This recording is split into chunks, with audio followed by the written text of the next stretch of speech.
Bueno, diputado Fernández, buenas tardes. Buenas tardes. Eh, Queríamos charlar con usted fundamentalmente ateniéndonos a que, bueno, su vasta experiencia como legislador, pero también como analista de la realidad. ¿Qué es lo que usted está viendo desde el punto de vista político, económico y lo social, visto los últimos acontecimientos?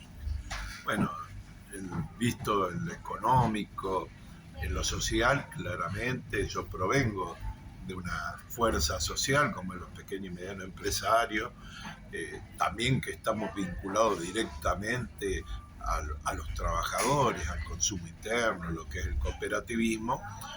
El proceso inflacionario, los principales perjudicados son los sectores de ingresos fijos, sean estos trabajadores, sean eh, pequeños empresarios o sean profesionales, todos los que de una u otra forma vivimos del mercado interno y no de la especulación.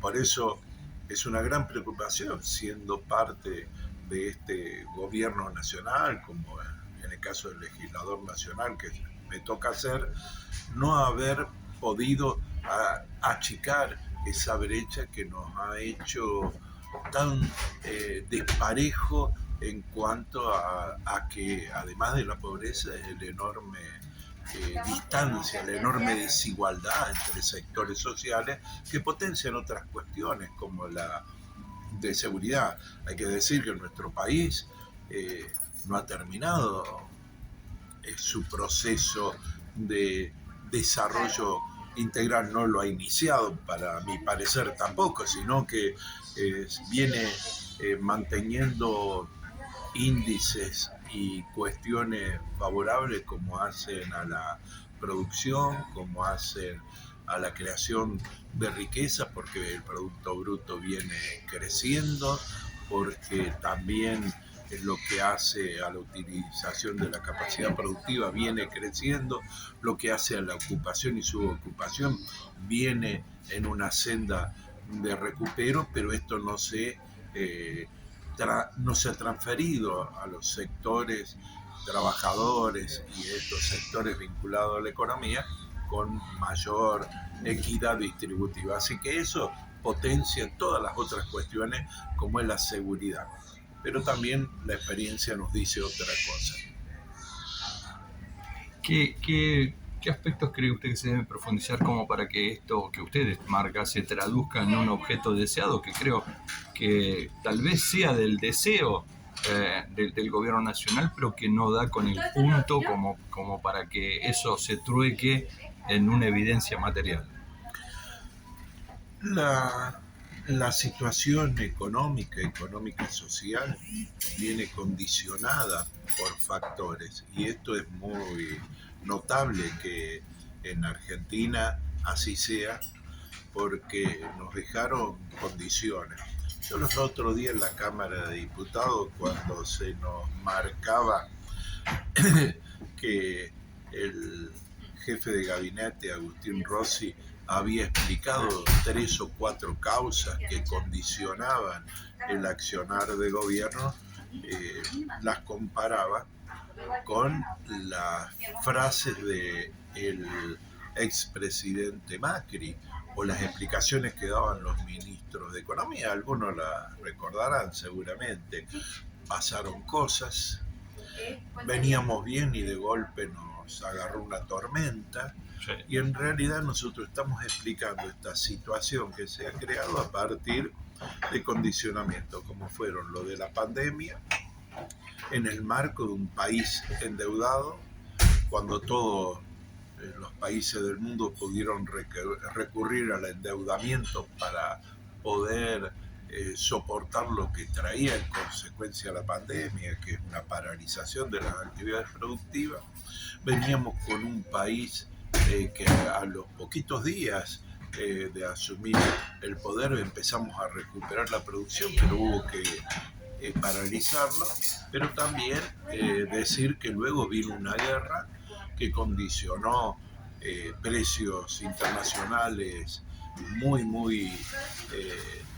influyentes en lo que hace la economía local y que en el caso de Argentina acentúa este esta enorme debilidad y característica de nuestro país, que es la llamada restricción interna, pero que se manifiesta en la bimonetariedad de nuestra economía y la influencia de esta sobre los precios.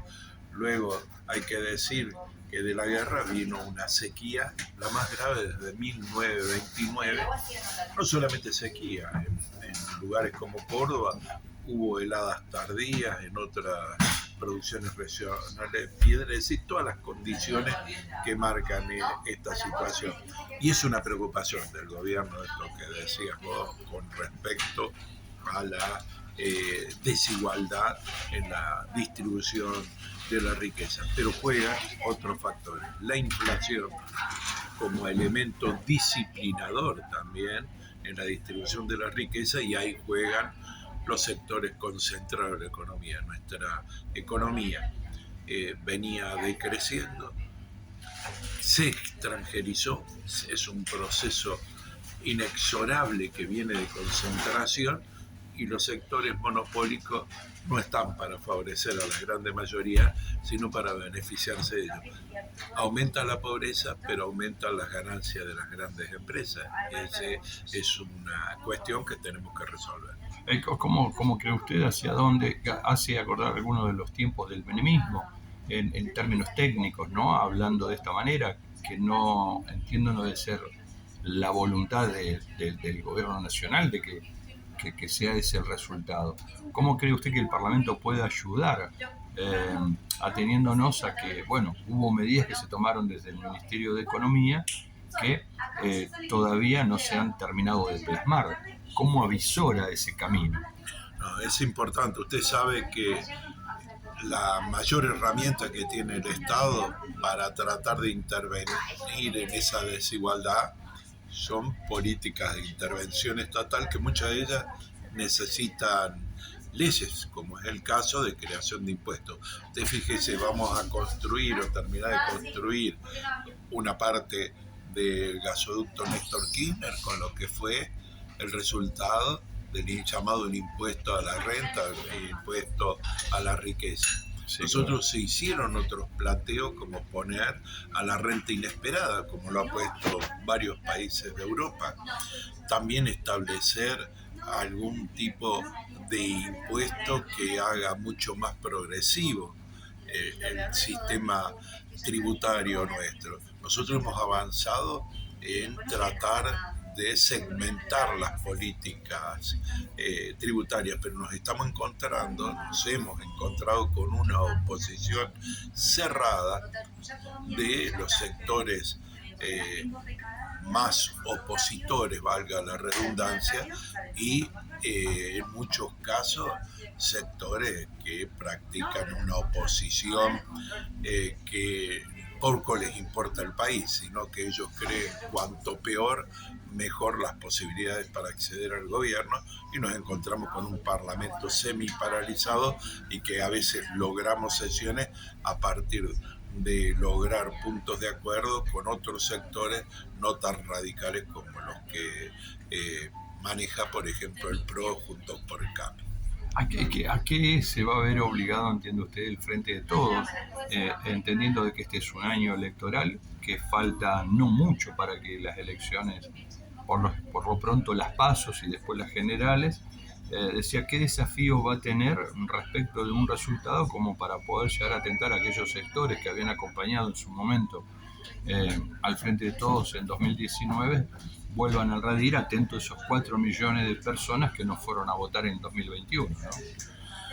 Yo creo que el Frente de Todos tiene un deber esencial. Primero, demostrar que esta unidad en la diversidad tiene un norte, que es un proyecto nacional que ha privilegiado la producción, el trabajo, por sobre otras medidas que siguen aconsejando el ajuste en perjuicio de los sectores que menos tienen. En el Parlamento Nacional, llevando el debate y tratando de que leyes importantísimas, como fue, por ejemplo, el plan de pagos del sistema previsional, la moratoria, pudieran terminar blanqueando qué es lo que estaba en debate. La oposición, la que no votó, o votó en contra, en realidad lo que estaba proponiendo es volver a un sistema jubilatorio de privilegio, no solidario. Y hoy, el 2023, solucionado o avanzando por sobre las diferencias internas, buscar pronto coherencia en la propuesta electoral, no solo con los candidatos o candidatas, que es importantísimo, sino en la propuesta de la sociedad. Y esta tiene que ser una continuidad y profundización de lo que se empezó a hacer. Nosotros vamos a atravesar momentos muy duros. El endeudamiento al que nos dejaron sometido, imposible de pagar, sin someter al pueblo argentino a una enorme condición de pobreza y a un Estado que abandona incluso principios como los de los derechos humanos, porque no cierra sin represión. Lo que están proponiendo es lograr a esos 4 millones de votantes del que me hablaba usted, pero también al resto de la sociedad, llegarle con un claro mensaje, con una interpelación de qué es lo que está fuera de este proyecto. Y la verdad es que lo único que prometen es más de lo que hicieron, pero más rápido, y más aún, con una presencia de un Estado que, so pretexto de la inseguridad o so pretexto de que hay que ser más fuerte para que no te corten la calle, no respete ni las leyes ni los derechos humanos. Leyes que hemos conseguido a partir justamente del respeto de los derechos humanos. Bien.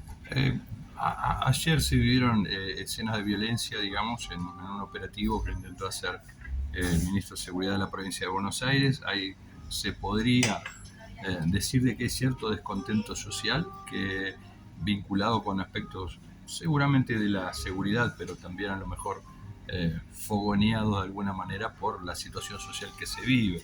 ¿Cómo imagina usted una solución o una respuesta inmediata para que esto no genere un efecto contagio? Primero hay que decir que la inquietud social existe.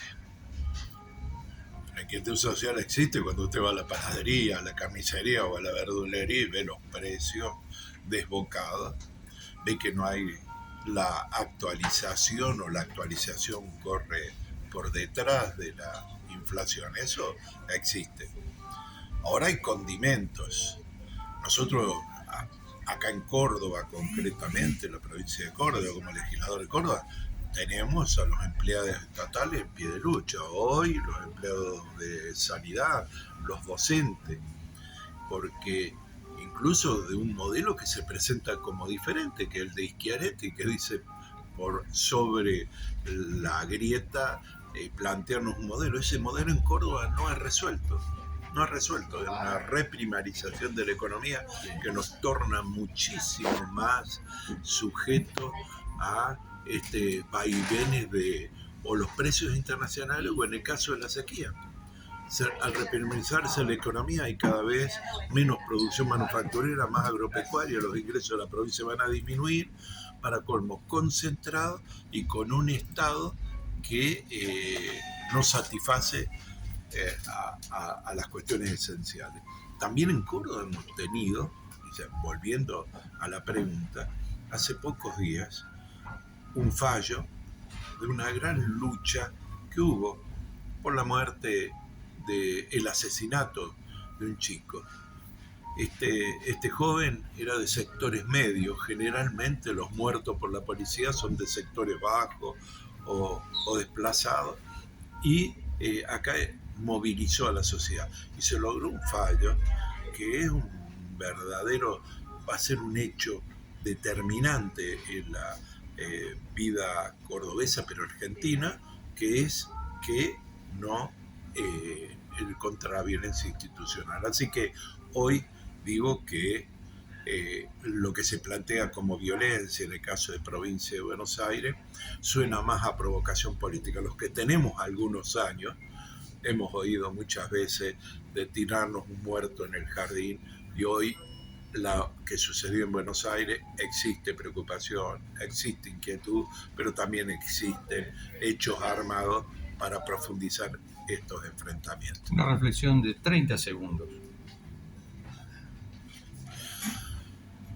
Estamos en tiempos difíciles, pero hemos demostrado que los argentinos, todos juntos, hace poco con el deporte, pero hoy siempre los sectores políticos dijo, vayamos unidos. Bueno, sí, tenemos que ir unidos para un programa y una concepción del Estado y el bienestar de nuestro pueblo.